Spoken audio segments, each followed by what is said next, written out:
السلام علیکم. میرا نام ہے مہاویر پرساد سینی اور میں پیسے سے پلمبر ہوں، کنسٹرکشن لائن کا کانٹریکٹر. اور میں ویسے تو ڈاکٹر صاحب کا بہت بڑا فین ہوں، اور ویسے میں سبھی دھرم سبھاؤں میں جاتا ہوں، دیکھتا ہوں، اور خاص کر کے اسلام کی جو دھرم سبھا کا جو آج میں یہ جو جن سیلاب دیکھ رہا ہوں، اس کو دیکھ کے تو مجھے وشواس بھی نہیں ہو رہا ہے کہ اتنا بڑا جن سیلاب ایکتا کے ساتھ شانتی سے جو بیٹھا ہے. اور اسی کو دیکھتے ہوئے اور پچھلے 22 تاریخ سے میں لگاتار یہاں آ رہا ہوں. یہ آج تیسرا دن ہے، ڈاکٹر صاحب کی بھی تقریر سن رہا ہوں. اس کے آگے جو اسلام مذہب ہے اس کے پرتی میری جو پہلے جو عزت تھی، پسندگی تھی، وہ کتنی گنا بڑھ گئی ہے تو میں الفاظ نہیں کر سکتا. لیکن کچھ بھرانتیاں، کچھ کنفیوزنگ ہے جس کا میں خلاصہ چاہتا ہوں. اس کے لیے خلاصہ چاہتا ہوں کہ ان فیوچر ہو سکتا ہے، میری بھی ایک دلی تمنا ہے کہ میں بھی اسلام قبول کر لوں کچھ پاریوارک ذمہ داریوں کو پورا کرنے کے بعد. تو یہ میری جو کنفیوزنگ ہے، اس کے بارے میں ذرا ڈاکٹر صاحب سے میری ونتی ہے کہ کچھ خلاصہ کریں. جیسے کہ ہم سب مانتے ہیں، ہم سب مسلم بھائی مانتے ہیں کہ اللہ ایک ہے، اللہ کے رسول پیغمبر آخری پیغمبر ہیں، قرآن پاک ایک ہیں. تو پھر اس کے ماننے والوں میں اتنی ویرودابھاس، اتنی بھرانتیاں کیوں ہے؟ اتنی بھرانتیاں، اتنی گٹ بازی کہ جب میں یہاں باندرا سے یہاں آ رہا تھا تو کچھ مسلم بھائیوں سے جب میں نے ذکر کیا کہ میں اجتماع میں جا رہا ہوں تو مجھ سے پوچھا گیا آزاد میدان جا رہے ہو کیا؟ میں نے کہا نہیں، میں تو شائن جا رہا ہوں. ارے کہاں جا رہے ہو تم؟ وہاں نہیں تو آزاد میدان جاؤ. میں بولا کیوں بھائی؟ وہاں بھی اللہ کو ایک مانتے ہیں، قرآن کی قواعد ہوتی ہے. اور میں نے ڈاکٹر صاحب کا جیسے سنا، حدیث کی، قرآن کی، سنت کی جو باتیں ہوتی ہے میرے کو بہت پسند ہے، اور وہی چیزیں ہیں عام اسلام میں. پھر تم کیوں برائی کیوں کر رہے ہو؟ تو میں نے جب 10 لوگوں سے پوچھا تو 10 میں سے 10 لوگوں نے مجھے منع کیا، یعنی کہ 100% منع کیا. اور 10 میں سے ایک تو ہمارے ایک مسجد کے جناب جی تھے جو نماز پڑھاتے ہیں، انہوں نے بھی مجھے منع کیا کہ تمہارا ایمان خراب ہو جائے گا. تو یہی ایسا کیوں؟ کہیں تو کچھ مس انڈرسٹینڈنگ ہے جس کا میں خلاصہ چاہتا ہوں. جب اللہ ایک ہے، قرآن ایک ہے، پیغمبر ایک ہے، تو پھر اتنی بھرانتیاں کیوں؟ آپس کے اندر اتنی کھیچم کھاچ کیوں؟ بھائی صاحب نے ایک بہت اہم سوال کیا. سوال کے پہلے یہ کہا کہ کانفرنس کی سٹارٹنگ سے وہ آ رہے ہیں اور وہ حیران ہیں، انہیں یقین نہیں ہو رہا ہے کہ اتنا بڑا مجمع اتنے امن کے ساتھ، اتنی شانتی کے ساتھ. بھائی صاحب مجھے بھی یقین نہیں ہو رہا ہے، مجھے بھی یقین نہیں ہو رہا ہے، بمبئی کی پولیس کو بھی یقین نہیں ہو رہا ہے. یہ صرف ممکن ہے ایشور، خدا اور اللہ کی مرضی سے. ورنہ جب پولیس سے میں بات کرتا ہوں، وہ لوگ کہتے ہیں اتنا بڑا مجمع، وہ بھی مسلمانوں کا، اتنی شانتی، ہمیں کچھ کام ہی نہیں کرنے پڑتا ہے، ہم صرف بیٹھے ہیں. اتنا بڑا مجمع غیر مسلمانوں کا بھی اتنی شانتی سے نہیں جانتا. مسلمانوں کو تو چھوڑو، ان کا نظریہ بھی اسلام کے بارے میں بدل جاتا ہے. اور آپ مجھے اگر پوچھیں گے، ہمارے بھی پولیس ہمیں جو مدد کر رہی ہے کہ شانتی سے جائے، ہمارے پاس بھی کیمراز وہ سب لگے ہیں. لیکن میں سمجھتا ہوں یہ صرف اللہ سبحانہ و تعالیٰ ہی، اس کی مرضی سے ہی یہ پاسبل ہے، یہ ممکن ہے کہ اتنی شانتی سے لوگ آتے ہیں، اتنی شانتی سے جاتے ہیں، ورنہ یہ ممکن ہی نہیں ہے. آپ کا سوال یہ تھا کہ ایک مسلمان کا قرآن ہے کہ مسلمان ایک خدا میں مانتے، مسلمان ایک آخری پیغمبر میں مانتے، تو اس کے اندر سیکٹس کیوں ہیں، اس کے اندر فرقے کیوں ہیں، اس میں گروپس کیوں ہیں؟ اور پھر آگے بھی یہ کہا آپ نے کہ آپ جب 10 مسلمانوں نے کہا ٹرین کے اندر کہاں جا رہے تو آپ نے کہا کہ سمیہ گراؤنڈ، تو انہوں نے کہا آزاد میدان جائیے. 100% انہوں نے آپ کو روکا. میرے حساب سے اگر کسی نے کسی کو یہاں آنے سے روکا، میں ان کو بھی جزاک اللہ کہتا ہوں. میں جانتا ہوں کہ لاکھوں پیمفلیٹس بٹے کہ اس سمیہ گراؤنڈ میں مت آؤ، وہ ذاکر نائک آپ کو بہکائیں گا۔ ہم نے بھی پبلسٹی کی، لیکن شاید پبلسٹی میں کمی تھی، تو اللہ سبحانہ و تعالیٰ نے ان کے ذریعے لوگوں سے پیمفلیٹ بٹوائے۔ کئی لوگ نے مجھے کہا کہ میں تو بھول ہی گیا تھا جاننے کے لیے، جب یہ پیمفلیٹ ملا نہیں جانا چاہیے تو مجھے یاد آ گیا۔ کتنے لوگ نے مجھے کہا کہ میرے جانے کا ارادہ نہیں تھا سمیہ گراؤنڈ میں، جب یہ ملا کہ یہ ذاکر نائک بھڑکاتا ہے، ہم دیکھیں گے کیسا بھڑکائیں گا، کیسا بہکائیں گا۔ ہم بھی تو دیکھے، کئی لوگ آ رہے دیکھنے کے لیے۔ تو الحمدللہ میں ان کا شکر گزار ہوں، میں ان لوگوں کا شکر گزار ہوں جو لوگ نے پیمفلیٹ بانٹا، جو لوگ کہہ رہے مت آئیے، ان کا شکر گزار ہوں۔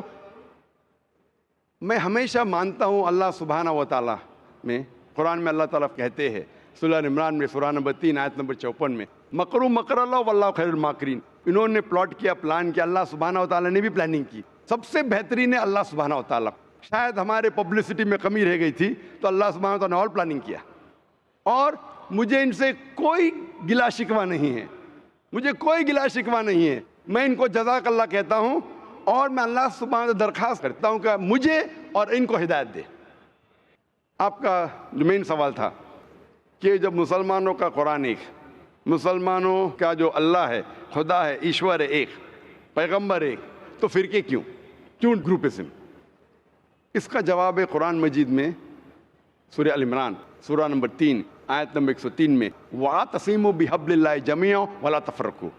آپ لوگ اللہ کی رسی کو مضبوطی سے پکڑو اور آپس میں مت بٹو۔ قرآن مجید میں لکھا ہے اللہ کی رسی کو مضبوطی سے پکڑو۔ اللہ کی رسی کیا ہے؟ یہ قرآن مجید اللہ سبحانہ و تعالیٰ کی رسی ہے۔ ہم مسلمانوں کو اللہ سبحانہ و تعالیٰ کہتے ہیں کہ قرآن مجید کو مضبوطی سے پکڑو اور آپس میں فرقے مت بناؤ، آپس میں مت بٹو۔ اور اللہ تعالیٰ فرماتے ہیں قرآن مجید میں سورہ نساء میں سورہ نمبر 4 آیت نمبر 59 میں، اطیعوا اللہ اطیعوا الرسول، آپ اللہ کی اطاعت کرو اور اللہ کے رسول کی اطاعت کرو۔ اور اللہ تعالیٰ فرماتے سورہ انعام میں سورہ نمبر 6 آیت نمبر 159 کہ جو لوگ اس دین اسلام میں فرقے بناتے ہیں، یا رسول تمہیں ان سے کوئی لینا دینا نہیں ہے، اللہ سبحانہ و تعالیٰ ان کو دیکھیں گے آخرت میں۔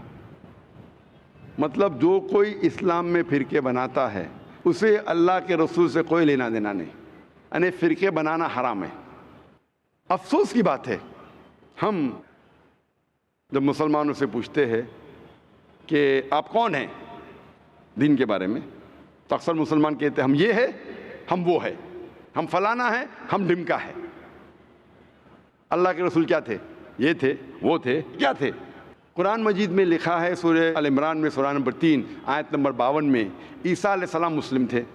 قرآن میں لکھا ہے سورہ ال عمران میں سورہ نمبر 3 آیت نمبر 67 میں، ابراہیم علیہ السلام نہ یہود تھے نہ نصارہ تھے، وہ مسلم تھے۔ قرآن مجید میں کئی جگہ لکھا ہے، سورہ ال عمران میں سورہ نمبر 3 آیت نمبر 64 میں، فَقُولُوا اشْهَدُوا بِأَنَّا مُسْلِمُونَ، ہم شہادت دیتے ہیں کہ ہم مسلم ہیں۔ قرآن مجید میں لکھا ہے سورہ فصلت میں سورہ نمبر 41 آیت نمبر 33، وَقَالَ إِنَّنِي مِنَ الْمُسْلِمِينَ، کہو کہ میں مسلم ہوں۔ کئی جگہ قرآن میں 20 سے زیادہ مرتبہ قرآن میں کہا گیا ہے اپنے آپ کو مسلم کہو، مسلم کہو، مسلم کہو۔ ابراہیم علیہ السلام جب دعا کرتے اللہ سبحانہ تعالیٰ سے، سورہ بقرہ سورہ 2، کہ میرے بچوں کو، میرے نسل کو مسلم بنا۔ اگر کوئی بھی پوچھتا ہے، جو لوگ ایک قرآن میں مانتے، ایک اللہ میں مانتے، ایک رسول میں مانتے، محمد صلی اللہ علیہ وسلم، صحیح جواب ہونا چاہیے مسلم، اول مسلم اور آخر مسلم، اس کے علاوہ کچھ نہیں۔ اگر آپ اس میں فرقے بنائیں گے تو یہ قرآن کے خلاف ہے۔ محمد صلی اللہ علیہ وسلم کہتے ہیں، صحیح حدیث ہے سنن ابو داؤد میں والیوم نمبر 5 حدیث نمبر 4596، جو اللہ کے رسول فرماتے کہ مسلمان 73 فرقے میں بٹیں گے۔ اللہ کے رسول نے فرمایا بٹیں گے، یہ نہیں کہا کہ بانٹو۔ اللہ کہتا ہے مت بانٹو۔ اللہ کے رسول جانتے ہیں اللہ کے کہنے کے بعد کہ مت بانٹو، پھر بھی یہ مسلمان لوگ اسلام کو فرقے میں بانٹیں گے۔ اور ایک حدیث اللہ کے رسول کی ترمذی کی، جس میں اللہ کے رسول نے فرمایا کہ مسلمان 73 فرقے میں بٹیں گے اور ان میں سے ایک ہی جنت میں جائے گا۔ جب صحابہ نے پوچھا کون سا فرقہ، کون جائیں گا جنت میں، اللہ کے رسول فرماتے وہ لوگ جو میرے باتوں پہ عمل کرتے ہیں، وہ لوگ جو قرآن اور صحیح حدیث پہ عمل کرتے ہیں۔ تو جو لوگ اللہ کی رسی کو مضبوطی سے پکڑتے ہیں صرف وہ لوگ جنت میں جائیں گے۔ ہمیں اسلام، دین اسلام کو کوئی بھی فرقے میں بانٹنے کی ضرورت نہیں۔ اسلام کو فرقے میں بانٹنا غلط ہے، اور جو بھی کوئی مسلمان اسلام کو فرقے میں بانٹتا ہے وہ ایک صحیح مسلمان نہیں ہے۔ ہمیں صرف اللہ اور اللہ کے رسول میں ماننا چاہیے اور اس پہ ایمان لانا چاہیے۔ جو بھی اختلاف ہے، اختلاف کا مطلب یہ نہیں کہ ہم فرقے میں بٹ جائیں۔ اختلاف ہے تو اس کا حل کرو قرآن اور حدیث کی روشنی میں، جو قرآن اور حدیث کہتا ہے اس کے اوپر عمل کرو۔ تو صحیح چیز یہ ہے کہ ہمارے دین اسلام میں کوئی فرقے نہیں، جو بھی کوئی اسلام میں فرقے بناتا ہے وہ غلط کرتا ہے۔ اور آپ نے کہا اپنے سوال میں کہ کچھ سوالات ہیں اور ہو سکتا ہے کہ بہت جلد آپ اسلام قبول کریں گے، آپ کے پاس کچھ مشکلات ہے، لیکن میرے آپ سے درخواست ہے کہ ہمیں نہیں پتہ ہم کتنا جینے والے ہیں۔ اگر آپ کو یقین ہو چکا ہے کہ دین حق کا دین ہے، اگر آپ سوچیں گے کہ انشاءاللہ میں 1 ہفتے بات کروں گا یا 2 ہفتے بات کروں گا، 1 مہینے بات کروں گا، میرا ذرا کام باقی ہے، 1 مہینے میں ایسا ہو جائے گا ویسا ہو جائے گا، نیا فلیٹ مل جائے گا میں اس میں جاؤں گا، جو بھی ہے، کسی کو نہیں پتہ ہم کل کا سورج دیکھنے والے کیا نہیں، نہ مجھے نہ آپ کو۔ میرے پاس کوئی گارنٹی نہیں میں کل کا سورج دیکھوں گا کہ نہیں، انشاءاللہ امید ہے دیکھوں گا، لیکن میں یہ نہیں کہہ سکتا ہوں، مجھے نہیں پتہ میری زندگی کتنی لمبی ہے کتنی بڑی ہے۔ تو اسی لیے اگر آپ کو یقین ہو، یقین نہیں ہوا تو مت قبول کرو، یقین ہو گیا تو میری یہ درخواست ہے آپ سے کہ آپ کو اگر یقین ہو گیا کہ اللہ ایک ہے، اس کے پیغمبر محمد صلی اللہ علیہ وسلم آخری پیغمبر ہے اور یہ دین حق کا دین ہے، تو آپ اس میں دیر مت کیجیے۔ مشکلات تو آتے رہیں گے، آپ قبول کرو یا نہیں کرو، قبول کرنے کے بعد بھی آئیں گے، نہیں کرے تو بھی آئیں گے، یہ ہمارے لیے امتحان ہے۔ جس طریقے سے اللہ تعالیٰ فرماتے ہیں قرآن مجید میں سورہ ملک میں سورہ نمبر 67 آیت نمبر 2 میں الذی خلق الموت والحیات، اللہ سبحانہ و تعالیٰ نے موت اور زندگی دی آپ کو پرکھنے کے لیے آپ کتنے اچھے ہیں۔ تو یہ ہمارے لیے ایک ٹیسٹ ہے، ہمارے لیے امتحان ہے۔ تو اس لیے میں درخواست ہے اگر آپ کو یقین ہے کہ دین الحق ہے اور صحیح مذہب ہے، آپ اس کو قبول کرنے میں دیری مت کیجیے۔ جی آپ کی بات بالکل ٹھیک ہے، لیکن کچھ سماجک ذمہ داریاں ہیں جن کو اسی مذہب میں رہ کے پورا کرنا ضروری ہو جاتا ہے، وہ پورا کرنے کے بعد ہی کر پائیں گے۔ میں آپ سے یہ کہوں گا آپ کو پبلک میں شہادہ دینے کی ضرورت نہیں۔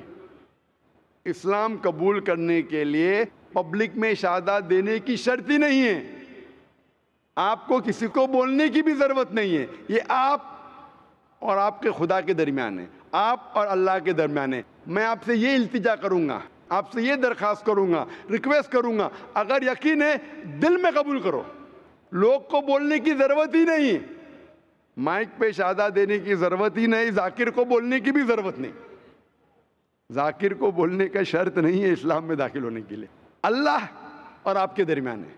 آپ کم از کم دل میں ایمان لاؤ، اللہ کو مانو، یہ مانو کہ خدا ایک ہے، اس کے علاوہ کوئی معبود نہیں، یہ مانو کہ آخری پیغمبر محمد صلی اللہ علیہ وسلم ہے۔ اناؤنس آپ 1 ہفتے بات کرو، 2 ہفتے بات کرو، 1 سال کرو، 2 سال بعد، اس میں کوئی اعتراض نہیں۔ اناؤنس کرنا ہر ایک کو کہنا ضروری نہیں، لیکن اگر آپ کے کچھ مشکلات ہے جیسا حل ہو جائیں گے تب اناؤنس کر سکتے ہیں، لیکن دل میں تو کم از کم مان لو۔ انشاءاللہ میں دعا کروں گا کہ اللہ تعالیٰ آپ کی مدد کرے اور آپ کی مشکلات کو جلدی جلدی دور کرے۔